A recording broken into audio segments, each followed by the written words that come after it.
শুভ সন্ধ্যা সকলকে। আজ আমি একটি নতুন উদ্যোগ নিয়ে এসেছি। অঙ্কে যে ভীতি ছোট থেকে থাকে, ছোট ছোটদের সেই ভীতি কাটিয়ে তোলার জন্য বৈদিক ম্যাথ অর্থাৎ বৈদিক গণিতের কিছু মজার ছলে গণিতের নিয়ম নিয়ে এসেছি, যেটা বিভিন্ন বাচ্চা থেকে শিশু থেকে প্রতিযোগিতামূলক স্তরে যারা পরীক্ষা দিচ্ছে তাদেরও কাজে লাগবে। তাছাড়া আমি সেই সমস্ত মা বোনেদেরও অনুরোধ করব, ছোট্ট ছোট্ট ছেলে মেয়েগুলোকে একটু এভাবে যদি শেখানো যায়। শুরু করছি আজকের গুণ। আমরা শুরু করব 11 দিয়ে যে কোনো সংখ্যাকে গুণ, 11 দিয়ে মাল্টিপ্লিকেশন নিয়ম। 6 2। আমরা এক্ষেত্রে কি করব? আমরা যে জেনারেল নিয়ম, যে আমাদের মূল নিয়ম রয়েছে সেই নিয়মে আমরা যাব না। বৈদিক গণিতে বলছে এগুলোকে কত সহজে গুণ করা যায় দেখা যাক। আমাদের যে সংখ্যাটা রয়েছে সেটা প্রথমে আমি নামিয়ে দেব 2, এই দুটোতে আমি যোগ করব 8, আবার এটা আমি নামিয়ে দেব। আমার কিন্তু গুণ কমপ্লিট। আবার বলছি, যেটা প্রথমে আছে অর্থাৎ এককের ভারে 2 আমি নামিয়ে দিলাম, এই দুটোতে আমি যোগ করলাম, এটাও আমি নামিয়ে দিলাম। অর্থাৎ এটা আছে 2 সেজন্য নামিয়ে দিলাম 2, এখানে আছে 6 এবং 2 অর্থাৎ 6 + 2 সেজন্য আমি এটাকে 8 করলাম, যোগ করে আবার 6 নামিয়ে দিলাম। একইভাবে যাওয়া যাক 4 7 ইন্টু 11। চলো তাড়াতাড়ি করে 7 নামিয়ে দিলাম, তারপরে যোগ 7 আর 4 11 অর্থাৎ 7 + 4 11।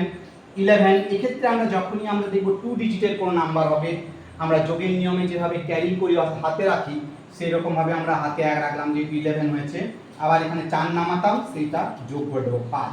অর্থাৎ আবার বলছি, যেটা আছে সেটা এখানে নামিয়ে দিলাম, 4 আর 7 যোগ করলাম, 7 + 4 11 এবং 11 আমরা শুধুমাত্র 1 নামালাম। যদি 12 হতো শুধু 2 নামাতাম, যদি 17 হতো বা 17 হতো তাহলে 7 নামাতাম, একটাকে আমরা ক্যারি করতাম, আবার এখানে 4 নামিয়ে দিতাম, কিন্তু যেহেতু এখানে 1 হাতে রয়ে গেছে 5 নামালাম। আবার করা যাক যে কোনো সংখ্যা 98 ইন্টু 11। চলো নামিয়ে দিলাম 8, যোগ করলাম 8 আর 9 17 7, নামিয়ে দিতাম 9, যেহেতু এখানে 1 আমার রয়েছে, যোগ করার পর 1 হাতে রয়েছে, 9 আর একে আমি এখানে 10 করলাম। এই গেল আমাদের 11 দিয়ে। আরও একটি আমরা করে নিই, তাড়াতাড়ি করে আমরা করব।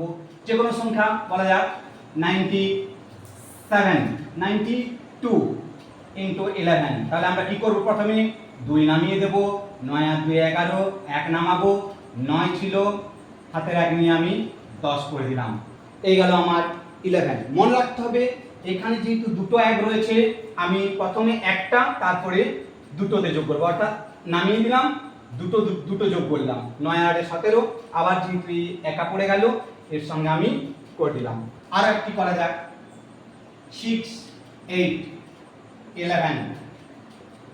8 আছে নামিয়ে দিলাম, 8 আর 6 14, 14 4 অর্থাৎ 8 + 6 14, 14 এর 4 নামালাম, 6টা নামাতাম, যেহেতু হাতে 1 রয়ে গেছে 7 আমি নামিয়ে নিলাম।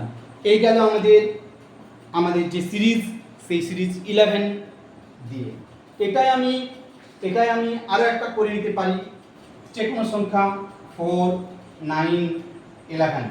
তাড়াতাড়ি করে 9 নামিয়ে নিলাম, 9 আর 4 যোগ করলাম 3, 4 এর সঙ্গে আমি 1 যোগ 4 নামতো, নামিয়ে দিলাম। অর্থাৎ ভালো করে আরেকবার বলি, প্রথমে যেটা আছে নামিয়ে দেব, এই দুটোতে যোগ করব, যদি হাতে থেকে যায় সেটাকে রেখে দেবো, আবার এটা নামাবো, না হলে যদি হাতে থেকে যায় তার সাথে যোগ করব। আমার কিন্তু 11 সিরিজের সমস্তগুলো আমাদের হয়ে গেল। এরপর যদি এটাই আমরা অন্যরকমভাবে ভাবি, এটা আমরা হতে পারে 3 ডিজিট 6 8 3। এক্ষেত্রে আমরা কি করব? উপরে একটা 3 ডিজিট থাকলো, আমাদের মনে রাখতে হবে সেম, যেহেতু দুটো 1 রয়েছে আমরা দুটো করে যোগ করব। অর্থাৎ প্রথমে যেমন আছে একই রকম প্রসেস, 3 নামিয়ে দিলাম, দুটো যোগ, 8 আর 3 11, 11 নামলো 1, দুটো 1 আছে সেজন্য দুটো করে যোগ করছি, 8 আর 3 11, বা 8 প্লাস 3 ইজিক্যাল টু 11, এক নামালাম, হাতে এক রয়ে গেল, আবার এই দুটোতে যোগ করব 6 আর 8 অর্থাৎ 6 8 14 বা 6 আর 14, 14 এর সঙ্গে হাতে এক রয়েছে সেজন্য আমরা 15 করলাম এবং তারপরে আমার 6 নেমে যেত, তার বদলে আমি 7 করলাম যেহেতু আমার রয়েছে। এরপর দেখা যাক আমরা আরো বড় বড় করে করতে পারি, আরো বড় এরকম আমরা করতে পারি 6 9 4 4। বারবার বলছি যেহেতু এখানে দুটো এক, 11 মানে দুটো এক, সেই জন্য আমরা দুটো দুটো করে কিন্তু যোগ করব, দুটো দুটো করে। যেমন আছে সেম 4 নামিয়ে নিলাম, দুটো যোগ করছি, দুটো যোগ 4 4 8, এই দুটোতে যোগ 4 আর 9 13, এই দুটোতে যোগ 13, যেহেতু 13 ডাবল ডিজিট হয়ে গেছে সেই জন্য এক আমার হাতে থেকে যাবে, 6 আর 9 15, 15 আর হাতে রাখে 16 6 হাতে থাকে 1 6 আমি নেমে যেত নরমালি, এরপরে নেমে যেত নরমালি 6টা নেমে যেত, তার বদলে আমি হাতের এক আছে 7। আবার বলছি 4 নেমে গেল, 4 এ 4 এ যোগ করলাম দুটো দুটো করে, 4 এ 4 এ যোগ করলাম 8 হলো, 4 এ 9 যোগ করলাম 13 বা 13, 4 প্লাস 9 13 3, যেহেতু 2 ডিজিট হয়ে গেছে হাতের এক হয়ে যাবে, তারপরে আবার এই দুটোতে যোগ 6 9 15, 15 হাতে রেখে 16, 6 আমার নেমে যেত যেহেতু হাতে এক রয়ে গেছে, তার সঙ্গে 7 যোগ হলো। এভাবে আমরা যত বড় সংখ্যায় হোক না কেন আমরা কিন্তু 11 দিয়ে সহজেই আমরা এই গুণগুলো করতে পারি। এখানে একটা সুবিধা রয়েছে, এখানে সুবিধা রয়েছে কি, আমরা এমন অনেক সময় হয় যে আমার হয়তো দেখা গেল আমার 239 এটাকে আমার 44, আমি ছোট থেকে করি 44 দিয়ে গুণ করতে বলেছে। আমার 44 দিয়ে গুণ করার চেয়ে আমার যদি এটা হয় এটাকে আমি 4 দিয়ে গুণ করে 11 নিয়মে করি, সেটা আরো আমার সুবিধা হবে। আমরা এগুলো পরবর্তী ভিডিওতে দেখাবো, আমরা বলবো, বা আমরা 239 এটাকে আমরা 111 দিয়ে কিভাবে গুণ করব, বা এটাকে আমরা 111 যে কোনো সংখ্যা আমরা এরকম করে গুণ করতে পারি। যত বড় গুণ খুব নিমেষের মধ্যে আমরা সহজেই করতে পারি। আশা করি আজকের যে 11 দিয়ে গুণ সেটা বোঝা গেছে। সকলকে ধন্যবাদ। পরবর্তী ক্ষেত্রে আবার এই বড় বড় বা অনেক বড় বড় সংখ্যা যেমন আমাদের 3 4 6 এটাকে কিভাবে আমরা 999 দিয়ে গুণ করতে পারি আমি একটু বলে রাখি, পরে আমরা আবার আলোচনা করব কিভাবে এত বড়। এটার নিয়ম হলো 3 4 6 থেকে 1 কমে যাবে, অর্থাৎ 3 4 6 এর জায়গায় আমরা এখানে লিখব 3 4 5।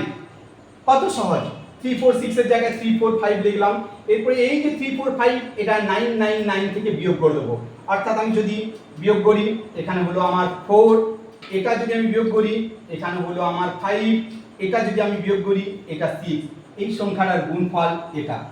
কত সহজ, কত সহজ।